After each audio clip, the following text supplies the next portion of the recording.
Obviously আমি হুরের থেকেও সুন্দর, মাশাআল্লাহ। পছন্দ করেছিল কেউ একজন, সে আমার পিছনে 3 কোটি টাকাও খরচ করেছিল একটা সময়। তো মানে সে আমার লাইফে এখন নাই, বাট সে খুব চেয়েছিল আমি তার লাইফে থাকি, কিন্তু আমি চাইনি যে তার লাইফে আমি থাকি। বাট তার ভালো লেগেছে, সে আমার পিছনে খরচ করেছিল একটা সময়। অবভিয়াসলি তার কোটি কোটি টাকাই থাকতে হবে। সে যদি অল্পখানিক টাকা আর্নিং করে, সে তো আমার হতে পারবে না। তো আমার প্রেমে ডুবতে গেলে, আমাকে ভালোবাসতে গেলে, আমাকে বিয়ে করতে হলে তার কোটি টাকা প্লাস ইনকাম থাকতে হবে। এটা আমি আগেও বলেছি। এখন দর্শকরা হয়তো আমাকে অনেক কিছু বলতে পারে, গালি দিতে পারে, ধুয়ে দিতে পারে, এটা দর্শকদের মেন্টালিটির বিষয়। সো আমার ক্ষেত্রে আমি যেরকম, আমার একটা কোয়ালিটি আছে এবং আমি একজন অ্যাক্ট্রেস, তো আমাকে মেনটেন করতে গেলে তো অবভিয়াসলি তার কোটি টাকা প্লাসই থাকতে হবে। সে সৌন্দর্য দেখে, সো আমাকে যদি কেউ বিয়ে করে, সে কিন্তু একটা হুর পাবে, এই জন্যই সে আমাকে বিয়ে করবে। এই লাইভটা বা ভিডিওটা দেখে অবশ্যই সে বুঝতে পারছে যে সে কে। এটা তার হচ্ছে ব্যর্থতার কারণে সে চলে গিয়েছে। দ্যাটস ওয়াই আমার এখানে কোনো কারণ ছিল না।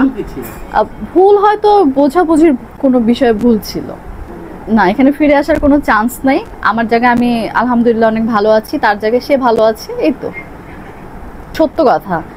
যদি পৃথিবী ধ্বংস না হয়, এটা সত্য কথা।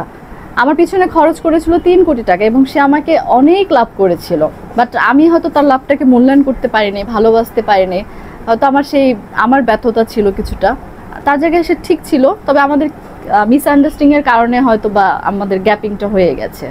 এবং তার জায়গায় সে ভালো থাকুক, আমার জায়গায় আমি আলহামদুলিল্লাহ ভালোই আছি। ভুল মানুষের সাথে সম্পর্ক করা, রেসপেক্ট, আমার কাছে মনে হয় যে যদি আমার তার প্রতি রেসপেক্টের জায়গাটা যদি একদম ফুলভাবে থাকে, তাহলে আমি কারো কথাই শুনবো না এবং আমি তাকে সবসময় বিশ্বাস করব। না, আখি চৌধুরী মানুষকে তেমন একটা বিশ্বাস করতে খুব ভয় পায়, কারণ মানুষ তো এখন অনেক মিথ্যাবাদী, ফ্রড দিয়ে ভরা আমাদের চারিপাশে। সো মানুষকে বিশ্বাস করতে আখি চৌধুরী 95% ভয় পায়। কেন? এটা হতে পারে যে আমার জায়গা থেকে আমি হয়তো মানুষ চিনতে ভুল করি, এর জন্য। প্রপোজ করলে আমি একদম ডিরেক্ট না করে দিব। আমার লাইফে প্রেম ভালোবাসার দরকার নেই। আমি এখন কাজের সাথে সংযুক্ত আছি, আমি কাজ করে যেতে চাই। কোটি টাকা দিয়ে মানুষ কি করে? বিলাসিতা করে, বিদেশে যায় ঘুরতে, অ্যান্ড হচ্ছে রোলেক্স হ্যান্ড ওয়াশ ইউজ করে, অ্যান্ড হচ্ছে অনেক বিষয় আসে তো জড়িত থাকে, তাই না? প্যারাডো গাড়ি ইউজ করে। সো আমিও এরকম লাইফ লিড করবো। কে যে নিবে, সে আমার লুকটাকে কেন, আমার মনটা দেখেই সে আমাকে নিবে। আচ্ছা, কারো যদি কাউকে ভালো লাগে আর যদি সে তাকে বিয়ে করতে চায়, তাহলে কেন করতে চায়? অবশ্যই সৌন্দর্য দেখে। সো আমাকে যদি কেউ বিয়ে করে, সে কিন্তু একটা হুর পাবে, এই জন্যই সে আমাকে বিয়ে করবে। হ্যাঁ, অবভিয়াসলি আমি হুরের থেকেও সুন্দর, মাশাআল্লাহ। আপনি তো মেকআপ সুন্দর। No no no no no, কেন মেকআপ সুন্দরী হব? দেখেন আমার হাতের স্কিন, আমার গলা, আমার ফেস। দেখুন, একটা মেয়ের সৌন্দর্য কি? সে একটু পরিপাটি থাকবে, সাজুগুজু করবে, এটাই তো নাকি?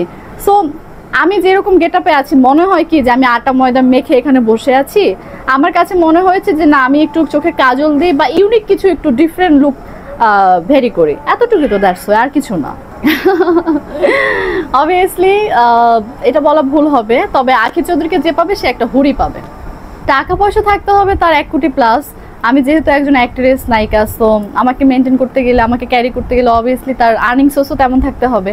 আর কম আর্নিং করলে তো আমাকে মেনটেন করতে পারবে না। সো আমাকে দেখতেই তো বোঝা যাচ্ছে যে আমি কেমন ড্রেস ক্যারি করি, কেমন মেকআপ গেটআপ ক্যারি করি, বা কেমন স্টাইল ক্যারি করি। সো আমাকে ক্যারি করতে গেলে তার 1 কোটি টাকা প্লাস আর্নিং থাকতে হবে।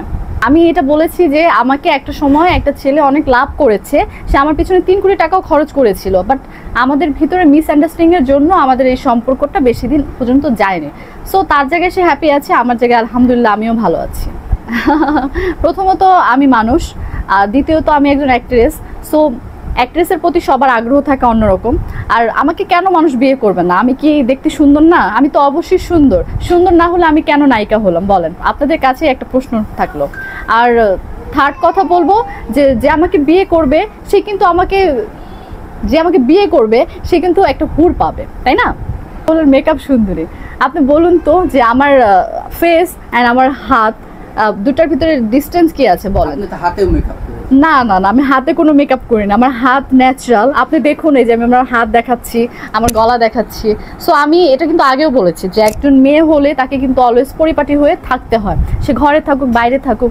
আমরা যেহেতু অ্যাক্ট্রেস, আমাদেরকে বিভিন্ন অকেশন, বিভিন্ন প্রোগ্রামে যে আমাদের মিটিং থাকে, বিভিন্ন জায়গায় যেতে হয়, সো আমাদের একটু পরিপাটিটা বেশি থাকতে হয়, এটা জানতে পারবে। তবে দর্শকরা আমাকে ছোট শাবনূর হিসেবে আখ্যায়িত করেছে, বলেছে দর্শকরা আমার অনেক কাজ দেখেছে এবং তারা বলেছে যে আমি কেন জানি শাবনূর ম্যামের মতো আমার অ্যাক্টিং আসে, শাবনূর ম্যামের মতো আমি সেই জিনিসগুলো করি।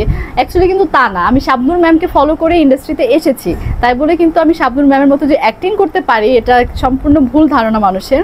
আমি আমার মতো করে আমি ট্রাই করে যাচ্ছি। আমার হচ্ছে সিনেমা আমি এ পর্যন্ত 4টা করেছি, একটা রিলিজও হয়েছে রুখে দাঁড়াও, ডিরেক্টর দেবাশিস সরকার, আর আমার নাটক মুক্তি পেয়েছে এ পর্যন্ত 400+।